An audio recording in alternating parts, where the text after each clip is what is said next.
Hello everybody, I wanted to make another video on the astrology charts of our girlies in GorlWorld, and something interesting happened, well something sad happened actually, recently, and that is that my dad died, and I'll pull up his chart so you can see what it looks like.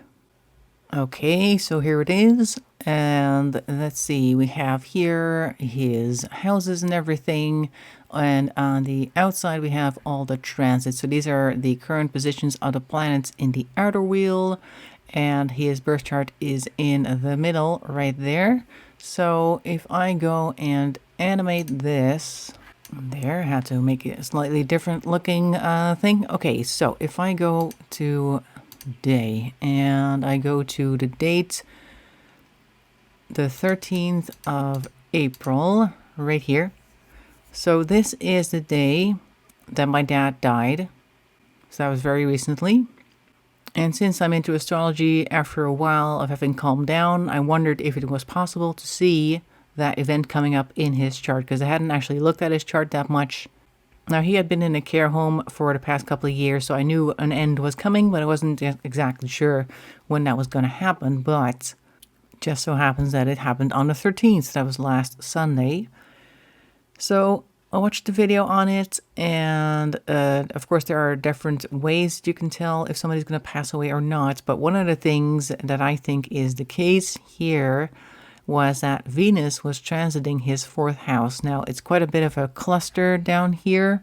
There's a whole bunch of stuff going on at the moment, but here is Venus, and on the day he passed away, it was on 24 degrees Pisces, which is his fourth house. His fourth house is in Pisces. And the day where he got sick was only a couple days before that. That was the 11th, when Venus was still on the 24th, but retrograde. Now, like I said, he had been in a care home for a couple of years, and he had gradually been deteriorating, mostly mentally because he had dementia, and physically because of that as well, because if your mind starts to wander, they don't take very good care of yourself physically either, and you start to shuffle and when you walk and stuff like that, you start losing your balance. And he had been falling a lot. Like he had been falling almost every other day at some point, though the falling did not really hurt him for some reason. He always managed to fall in a way that maybe he got a bruise, but he didn't really break anything like that. It's just a symptom of how he was not doing well. Well, let's go back in time for a bit and see where Venus actually enters his fourth house. Currently it's going backwards. Let's see, on the 26th of March, it was in Aries, right there, and it entered his fourth house on the 27th of March. Now, that was a couple weeks ago. That was a Thursday. About 2 weeks, 2.5 almost, before he passed away. And I want to say that this was also the period where he noticed that he was no longer really walking on his own. He had a period where he would spend most of the day sleeping, and then he would be active at night, and then we'd come back the next day to check on him, and he would have moved stuff around his little apartment, and he would try to pack things up, and everything would be somewhere else. And there was actually a lot of that during March as well, so I personally thought he was doing well physically. And until the very end, he was actually a very strong, imposing looking guy, except just that he didn't move much anymore. Like, if he wanted to, he could have done more, but he actually stopped moving, like really only sat up. And I'm guessing the 27th of March is right about that time where he did that, where he was basically only really either lying in bed, or they managed to prop him up in a wheelchair, wheel him around, but he didn't actually walk on his own anymore, didn't go to the bathroom on his own anymore. Like, it kind of really slowed down there.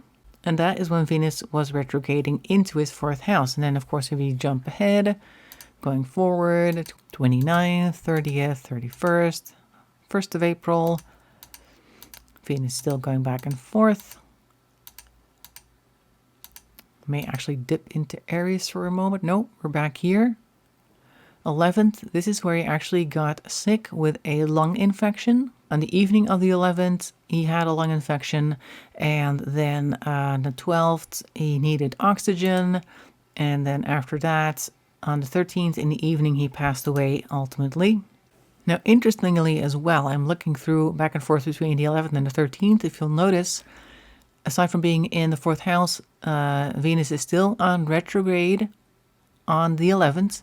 And then we go to the 12th. And then instead of an R, we see a little S. I'm guessing that means that it stopped or something. Does it say anything about that? No, it doesn't actually say that. But if you go to the next day, the 13th, it's no longer retrograde. So now it's moving back this way. So basically, Venus retrograded into his 4th house. And when it stopped retrograding and started to move forward again, that's when he got sick. And then 2 days later, he passed away. Now, why am I talking about my dad when this is a video about GorlWorld? Well, because in that video about how you can tell whether somebody is about to die in their birth chart, basically, like in real life, obviously not a birth chart, but if you can tell by somebody's birth chart if somebody is likely to die, Venus transiting the 4th house is one of the signs. Now, Venus transits the charts all day, every day, passing out of people's 4th houses without issue. People aren't dying regularly just because Venus is going through the 4th house. So is it a guarantee that somebody will die? No. If you're healthy and there's nothing in particular going on with you, you're likely not to notice it. But because my dad was already quite frail, I feel like this is the sign that because Venus was going through his 4th house, it was his time to go, basically. Anyway, like I said, what does this have to do with GorlWorld? Well, let's open a chart real quick, shall we? Okay, here's Foodie. She is currently still alive, that we know of. Her 4th house is Taurus, right there. Venus is currently still in Pisces. It won't hit Aries until May 1st. Now, since it's no longer retrograding, let's see how long it will take Venus to hit her house, her 4th house, June 6th. Of 2025. Now, why is this interesting? Am I saying that Foodie's going to die on June 6th? No, obviously. What I am saying is that, like I said earlier, if Venus transits your 4th house and you're perfectly healthy, no issues. But what have we been seeing with Foodie and with Amber as well? Because they are both Aquarius rising, so probably it'll hit her house roughly the same time. We'll look at that in a moment. Both our girlies have been ignoring their health systematically for many years, but I feel like lately they've gotten much, much worse. Particularly Foodie Beauty has been breathing super heavily when doing barely anything. So I think since we are still some time away from June 6th, this should count as a warning to really get your act together, because if not, kind of like how as a kid you may have had one of those boxes with the lid with the different shapes cutouts in there. As long as you have a block in your hand that does not fit the shape, you're fine. But suddenly you have the square and it's hovering over the square hole. Guess what? Now let's take a look at our other girly, because they have a similar rising sign, like I said. 4th house once again in Taurus. Let's take a look how long it takes for it to hit her 4th house, also on June 6th.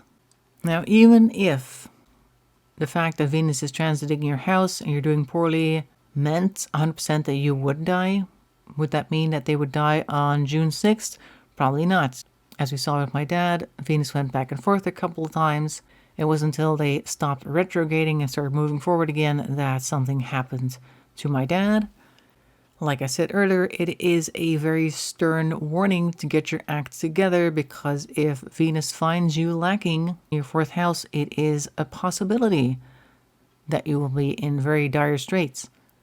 And since the block with the hole analogy might not work for Miss Amber Reed, imagine you have a bingo card and you've daubed a whole lot of spots, but you haven't had a bingo yet. And then June 6th comes around, and maybe June 7th, 8th, or 9th, and suddenly there's a bingo. You might not want that bingo, so you might want to get out of the bingo hall before that time arrives. Now, obviously, neither girls actually want to listen to anybody, and they really love saying that they're going to do things to better themselves, and then they don't, or they pretend and stuff like that. But I think if your scale doesn't really warn you enough, then perhaps the potential of Venus hitting your 4th house and that causing a lot of trouble may be a good wake-up sign. I don't know if you're into that. The planets will move regardless of whether you believe in them or not, so there's that. Anyway, so I thought that was very interesting to share, and I hope if they do see it that they will at least take it somewhat seriously and start actually working on their health. And if not, then don't be surprised if sometime after June 6th, things start going really downhill fast. Like I said to my dad, he was fairly stable, and then suddenly he caught a lung infection and he was gone in 2 days. So things can happen very quickly. Take that for what you will. And everybody else, hope you found that interesting. I'll see you in another video, and bye-bye for now.